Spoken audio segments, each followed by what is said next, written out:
Olá, muito boa tarde. Fazer de outubro o mês por excelência dedicado à missão. É esse o objetivo de um projeto proposto por pessoas e instituições que coordenam a dinamização missionária, procurando em cada ano que chegue um número crescente de comunidades, através de um conjunto de iniciativas que vamos agora conhecer com os convidados do programa Eclésia. Catarina António, da Fundação Fé e Cooperação, a irmã Célia Cabecinhas, das Irmãs Concessionistas ao Serviço dos Pobres, e o padre António Lopes, diretor das Obras Missionárias Pontifícias. Muito boa tarde, obrigado por estarem no programa Eclésia. Padre António Lopes, passava por lhe perguntar com que objetivo pretendem alcançar os dinamizadores do espírito missionário em Portugal com este outubro missionário? Como sabe, durante todos os meses de outubro é chamado o mês da missão. Por isso, todos os anos há sempre iniciativas, não diria muito novas, mas renovadas. E o outubro missionário tem sempre esta característica de impulsionar nas comunidades este sentido da missão universal. Eu costumo sempre dizer que nós não temos uma missão. Porque quando dizemos temos uma missão, é um tempo limitado, é um dia, é um mês, é um ano, mas nós somos missão. É aquilo que o Papa Francisco disse, eu sou uma missão. E esse nós também engloba todas as pessoas, todos os batizados? Todos e cada um. Estamos diante de um novo paradigma da missão e do ser missionário? Ou pelo menos que se redescobre de novo? Sim, o Papa Francisco tem apelado precisamente a isso. Quer dizer, o Papa Francisco apela nesta mensagem para este ano, apela que a missão é uma paixão por Jesus Cristo e pelo povo. Não pode haver um sem o outro. Então, essa missão que eu sou tem de ter essa paixão centrada, de facto, em Jesus Cristo. E o paradigma é para todo o batizado. Ninguém está excluído. Aliás, todos e tudo e sempre em missão, que era já uma frase de uma mensagem também do Papa Bento XVI, implica precisamente isso. Irmã Célia, de que forma é que esta ideia, enfim, que está formulada repetidamente e cada vez de forma mais consistente, de que forma é que ela passa para todos os batizados, para todas as comunidades? A voz do Papa Francisco tem ecoado e até pelos meios de comunicação social tem rodado e tem chegado. Também as paróquias têm sido interpeladas e esta forma, com a divulgação de um guião, também é um meio de fazer chegar e despertar cada cristão esta dimensão missionária, de fazer lembrar a cada cristão que todos somos chamados a evangelizar, a comunicar Jesus Cristo. E com sucesso? Cresce esta consciência missionária em todas as pessoas? Não tanto como desejaríamos todos, mas sim, vai Porque trata-se de algo que deveria ser natural, não é? Sim, está inerente à vocação de cada cristão, ser missionário, comunicar Jesus Cristo, aquele que experimentamos, que vivemos, que encontramos. Por não acontecer é preciso ir repetindo, é isso que vai acontecendo com alguma insistência no mês de outubro em concreto? Sim, não é que o mês de outubro seja o mês em que somos missionários. O mês de outubro é um alerta, é um sino a dizer tu és missionário. E por isso nos abre a outros, nos faz orar pelos missionários, nos faz orar para que eu corresponda a esta vocação recebida de ser missionária. Catarina António, da Fundação Fé e Cooperação, que dinamiza o voluntariado missionário em Portugal, essa rede, que porta de entrada para este perfil missionário é que constitui o voluntariado missionário? Bom, como dizia a irmã Célia, não é só em outubro que somos missionários. Na rede de voluntariado missionário nós tentamos ao máximo que as pessoas, em primeiro lugar, se entendam como cristãos. E um cristão é, por natureza, missionário. Quando construímos este guião, convidamos sempre estes grupos, alguns dos grupos que fazem parte da rede de voluntariado missionário dinamizada pela FEC, a serem eles próprios, como havemos dizer, os que constroem esta oração que é partilhada por todos. É uma porta de entrada na missão no sentido em que tomam consciência da sua missão, enquanto batizados, enquanto cristãos, e quem pretende partir em missão No nosso caso, o caso de voluntário missionário, é muito mais do que um voluntário internacional, porque só é voluntário missionário por ser cristão. É possível ser missionário por um mês, num projeto de voluntariado, por exemplo, durante um mês? O ser missionário não é um mês ou um ano. Não é só o tempo em que se parte. Exatamente. É muito mais do que isso. Ser missionário é viver a missão no seu dia-a-dia. Se é possível participar em projetos de voluntariado missionário de curta duração, sim, é. Já ouvi uma referência aos projetos de curta duração, quando eram de um mês, sei lá, não poderiam ser pouco mais do que turismo religioso. Será verdade? Eu não concordo com essa afirmação e a verdade é que nós também promovemos, na nossa rede de voluntariado missionário, grande parte dos grupos tem projetos de curta duração. Eu própria parti pela primeira vez em curta duração. O ser turismo religioso ou ser turismo puro e duro depende da forma como a pessoa parte. Não é? Um mês pode ser o que a pessoa precisa para dar um salto maior. Ou pode ser aquele momento-chave em que Cristo lhe fala ao coração. Partir por um mês, partir por um ano, partir por 10 anos, depende muito de como a pessoa vai e como a pessoa sente. Vamos ouvir a opinião da Ana Marcela e do Padre António. Quem parte num projeto de voluntariado missionário, que contributo oferece a quem é missionário a full time? O importante não é a duração, como a Catarina disse. O importante de facto, é interessante ouvir depois quem chega, quem vem. É interessante, as primeiras coisas que se dizem é: eu aprendi muito mais e recebi muito mais do que aquilo que levei, do que aquilo que dei. Eu penso que a missão é precisamente isso. Por isso, basta um dia, 2, 3, um mês, um ano, tudo o que se quiser, nós aprendemos sempre. Porque, agora vou utilizar aqui um palavrão, quer dizer, eu não tenho o copyright do Evangelho. Ele não é meu. Eu faço o meu na minha própria vida. Então, essa vida de cristão a sério, que é, na palavra do Papa Francisco, ser cristão missionário, discípulo missionário. Ele juntou as duas palavras numa só quase. Não é discípulo e missionário, como que se dizia antigamente. Discípulo sempre, mas depois missionário de vez em quando. Não, discípulo missionário, quer dizer, é sempre. E isso aí faz com que eu descubra precisamente Jesus Cristo com quem contacto, com quem vivo e onde estou. Isso faz de mim, de facto, um descobridor de Deus. A missão é precisamente isso. Descobrir Deus, que Ele já está aí. É preciso, um missionário tende a mostrá-lo através da sua vida e ler os sinais dos tempos, como nós dizemos. Ler os sinais onde Deus atua, ler os acontecimentos que se vivem, sejam eles positivos, sejam eles menos positivos, sejam eles bons, sejam eles maus. Tudo isso faz parte da nossa vida, da nossa relação com Deus. Marcélia, que colaboração existe nos diferentes contextos de missão entre os diferentes intervenientes, sejam religiosos, consagrados, padres, leigos? Que colaboração vai existindo? E todos são necessários? Todos são necessários. E, sem dúvida, todos são necessários. O Papa se desafia-nos à comunhão. E no ano da vida consagrada diz que devemos ser peritos em comunhão. O Papa fala em convergência na missão, aqui na mensagem para o Dia Mundial das Missões. Convergência entre os diferentes intervenientes, precisamente, na missão. Pois é um desafio à unidade e à comunhão. Pergunta-me como é que lidamos as diferentes forças.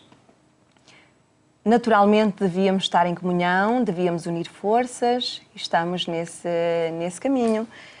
Eu sinto a força dos leigos a colaborar connosco, sinto que são um testemunho, que me animam a viver a minha vocação de consagrada, de missionária, e também nos países de missão onde me encontrei, senti que a vocação laical foi um desafio muito grande à vivência da minha vocação.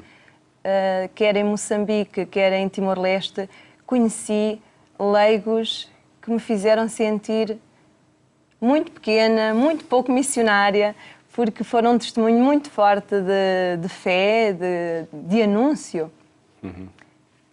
junto dos irmãos. Que projetos foram esses projetos missionários que desenvolveu tanto em Moçambique como em Timor? Não foi de voluntariado missionário. Foi já de consagrada, não é? Foi na vida consagrada. estive em Moçambique de 95 a 97 e somos ao serviço dos pobres. A nossa forma de comunicar é estar com, é viver com, é participar da vida de... Em que região de Moçambique é que esteve? Comprometermos-nos na segunda província do Sul, Xai-Xai, Manjacase. Foi o lugar onde partilhei a fé, mas onde também me foi comunicada a fé por meio dos catequistas, dos jovens com quem convivi, das crianças. Estive muito diretamente com crianças na idade escolar. E em Timor? Em Timor tive uma missão diferente, estive na formação, por isso na formação de futuras missionárias, mas também estive na ação direta, na pastoral, trabalhei com jovens, nas catequeses e estive numa comunidade de inserção, numa comunidade sem obra nenhuma, sem nenhuma ação social estruturada de início, e vivemos o ritmo de vida das pessoas. Tínhamos campo, cultivávamos, colhíamos, partilhávamos do que tínhamos e foi uma experiência bonita de comunicar a fé assim, com promoção da festa das colheitas, por exemplo, porque também éramos agricultoras e participávamos da vida do povo. E foi assim que nos pudemos aproximar, antes de ter qualquer obra e também antes de entendermos o que é que o Senhor nos chamava a ser e a fazer ali naquele meio. E depois, então, sim, criámos uma obra de apoio a crianças, a idosos, que ainda está em funcionamento, e é a nossa forma de comunicar Jesus Cristo, vivendo, sendo testemunho, sendo sinal da presença de Deus cá. Foi um contributo também para a reconstrução do país e até a organização do país em sociedade, em democracia? Sim, o povo timorense é um povo magoado pela guerra e a via da fé é um meio de... É um convite à comunhão, ao perdão também, porque aquele povo é convidado a perdoar tudo o que viveu e viveu uma vida muito árdua. A via da fé é Jesus Cristo, onde entra, traz a paz e a comunhão e a vida, a verdadeira vida. E é um povo muito ávido de Deus, um povo que tende muito para o transcendente, que até nos confunde por ver tudo com olhos de fé, e foi também para mim muito construtivo conviver com esse povo e sentir que me comunicaram a fé também. A Catarina António também esteve em Timor-Leste, não é? Em projetos de voluntariado missionário. Também estive em Timor-Leste e... É experimentar este mesmo contacto que a irmã Célia falava. Exatamente, a irmã Célia falar e recordava os 2 anos que vivi em Timor-Leste, em que eu costumo dizer que Timor-Leste me devolveu a fé.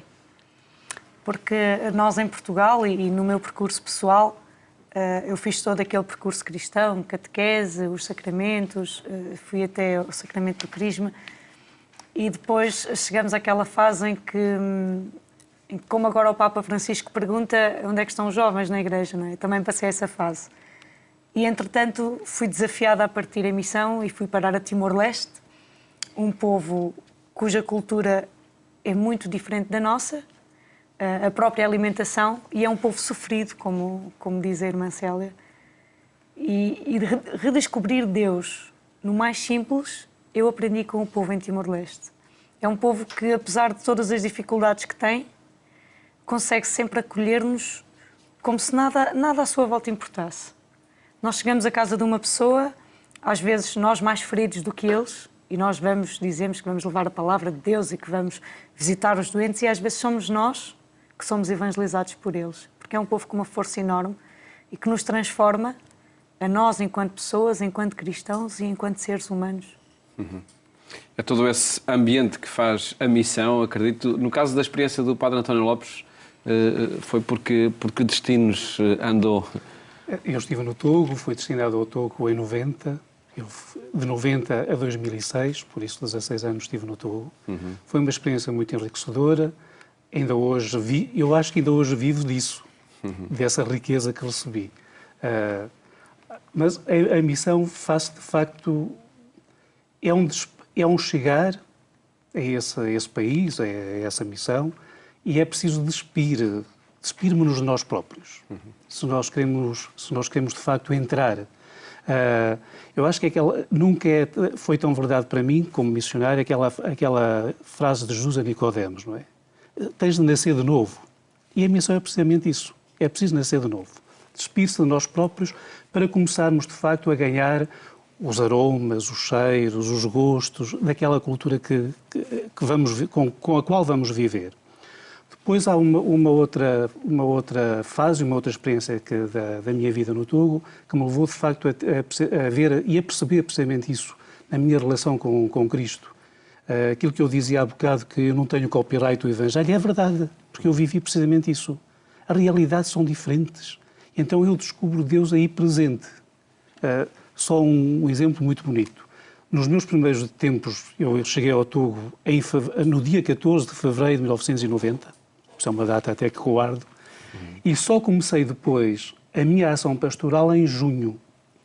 É o tempo da chuva.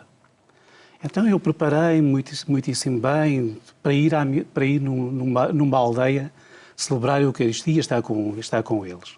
Eu tinha 3 aldeias à minha conta nesse dia. Se levava primeiro numa, depois ia para outra, depois ia para outra. Mas choveu na véspera. E como choveu na véspera, quando eu cheguei à aldeia, ninguém estava à espera minha, digamos, na capela. Eu fiquei muito admirado, assim, mas é a hora, não há ninguém. E depois perguntei a umas criancinhas, então não há ninguém aqui. Senhor Padre, eles foram todos para o campo. E eu disse, olha, aqui está, a pastoral tem de ser ao ritmo das estações. Não pode ser de outra maneira. Então, eu, em vez de ficar zangado, recebi uma lição, disse, não pode ser. Então, a gente já ia percebendo que as coisas têm de ser de uma maneira diferente. O contacto com as pessoas, a maneira de lhe falar de Jesus Cristo, não pode ser com muitas palavras, tem de ser com a vida. Ao ponto, depois de te dizerem isso, para mim foi o mais bonito, não é? Dizerem, o Senhor é verdadeiramente um homem de Deus. Eu acho que foi o elogio maior que eu já tive na vida. E dito, mesmo sem ter o copyright do Evangelho. E dito, sabe por quem? Por um muçulmano. Foi ele que me disse isso. Eu fiquei assim muito atrapalhado, de facto, depois de ser um muçulmano, do qual somos amigos e vizinhos até. Ele era vizinho da missão, eu era vizinho dele. Mas o Senhor é verdadeiramente um homem de Deus. Isto para mim é mais importante. Significa que não há algo exterior, mas é algo interior. E o Evangelho tem de ser assim, tem de ser vivido do interior para o exterior, porque não pode ser vivido pela rama, tem de ser vivido desde a raiz, e isso é o mais importante. Cada um de vós, enfim, em diferentes circunstâncias, acredito que encaram este mês de outubro como oportunidade de transmitir também essas convicções a pessoas e comunidades com quem estão. E pedia precisamente que nos comunicassem isso, de que forma é que essas convicções, esse espírito tão relevante para cada um de vós, pode contagiar outras pessoas. Que propostas estão neste guião que fomos falando aqui ao longo do programa, este guião missionário, que propostas fazem para que, de facto, esse espírito, esse dinamismo chegue a um número crescente de pessoas? Padre António. O guião dá várias possibilidades, desde às crianças, com uma celebração para as crianças, até aos adultos. Tem os temas importantes, desde o dia 1, que já começámos, não é? Começa de facto o dia 1 com Santa Teresinha do Menino Jesus, que é a padroeira das missões. É um dia que devemos celebrar, que acho que já celebramos esse dia. Mas depois tem, além de reflexões que o guião traz também a possibilidade de rezar o terço missionário, depois a via sacra, que pode ser rezado sempre durante todo o ano, assim como o terço pode ser rezado durante todo o ano. Aquilo que é importante sublinhar é que em todas as dioceses de Portugal, de facto, o guião está presente para ajudar nessa celebração, sobretudo na vigília missionária, do Dia Mundial das Missões. Que é 18 de outubro, não é? No 18 de outubro. Então, essa já é uma atividade de conjunto ou de comunhão, como a irmã Célia dizia há bocadinho, entre os institutos missionários adjuntos, os jovens missionários e também as obras missionárias pontifícias e digamos assim, todas as dioceses, todos os cristãos. Repare que em todas as dioceses se vive precisamente isso. Irmã Célia, deste guião, o que é que propõe, que desafios coloca a quem nos vê e ouve para viver Outubro Missionário? Primeiro que o adquiram, E onde é que isso se faz? desafiem as paróquias, as dioceses, porque toda a gente pode pedir, e convém que seja desde a diocese às paróquias, às obras missionárias pontifícias, que são os que dispõem e enviam o material. Por isso que o adquirem. Está disponível também na página da internet das obras missionárias pontifícias, creio. Sim. E depois que não o aproveitem só durante este mês de outubro, já que tem propostas de reflexão, porque tem mensagem do Papa para o Dia Mundial das Missões, e tem propostas de oração e de celebração. Pois pode ser usado a nível familiar. Tive experiência de estar agora em casa e com os meus sobrinhos. Foi o nosso guia de oração durante os dias em que estive em casa. Pois abríamos e até com imagens orámos com este livro. E foi uma experiência, foi um ensaio muito bonito. Por isso posso atestar que é um meio muito bom de oração, até oração em família. E depois, que tal convocar as comunidades paroquiais para, durante o mês de outubro, ter uma oração mais intensa pelos missionários e para nos questionarmos como estamos a viver a nossa vocação missionária. E também para vivermos em comunhão, para sairmos das fronteiras da nossa comunidade paroquial, até da nossa comunidade da diocese, porque a nossa igreja é muito mais que a nossa paróquia. A nossa igreja é uma igreja universal. E rezar em comunhão com outros cristãos, outros irmãos nossos que vivem noutros contextos e muitas vezes, no nosso tempo, em grande dificuldade para testemunhar e viver a sua fé. Catarina, para os jovens, de que forma é que podem viver este outubro missionário? Que este outubro missionário, que nós falamos do mês de outubro, seja o trampolim para um ano missionário. Eu espero muito sinceramente que, à semelhança do que vi o ano passado, que seja usado nas suas reuniões de grupos, nas suas paróquias, nas suas famílias, como dizia a irmã Célia, e vê-los de facto aplicar o material que é disponibilizado, não só durante o mês de outubro, mas ao longo de todo o ano, porque tem propostas riquíssimas para oração e para reflexão sobre esta realidade da missão. Esperemos que assim aconteça. Muito obrigado por terem estado aqui no programa Eclésia a apresentar este mês missionário e o itinerário proposto através deste guião preparado pelas obras missionárias pontifícias e todos os atores da missão. Muito obrigado. Mais logo fazemos-lhe companhia na Antena 1 quando forem 22h45. Votos de boa tarde. Até amanhã, se Deus quiser.